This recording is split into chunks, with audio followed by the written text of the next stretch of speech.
Okay, first thing first, kita kena download yang file kat drive tu. Then kena extract dulu, right click, then extract file. Then tunggu sampai habis, dia akan keluar in folder type.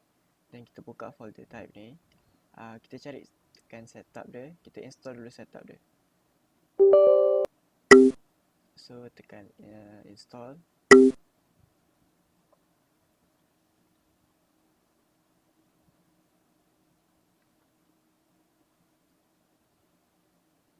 Okay, next, accept, yes, accept juga.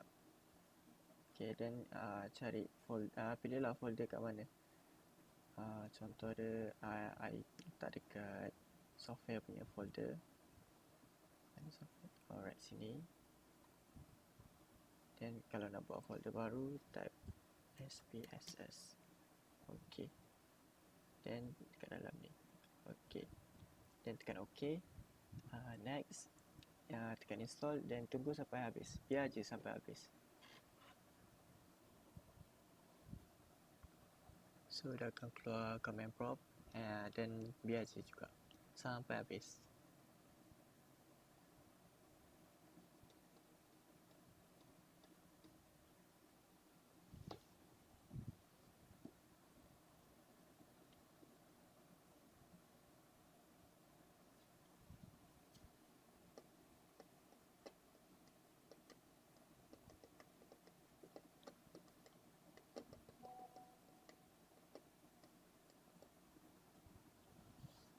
Okay, then bila dah install, sini ada tulis start SPSS license, untick ni, then finish.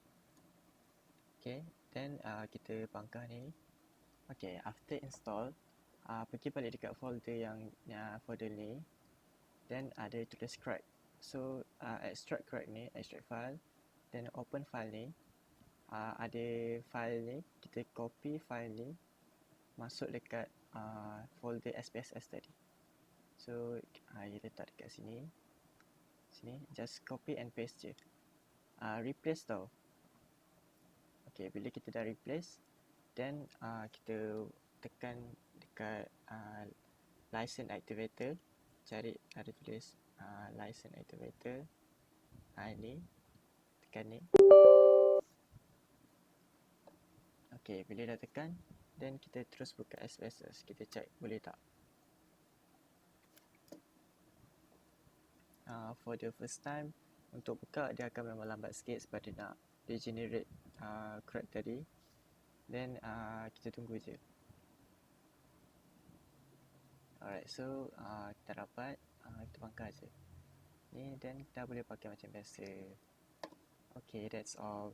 Thank you.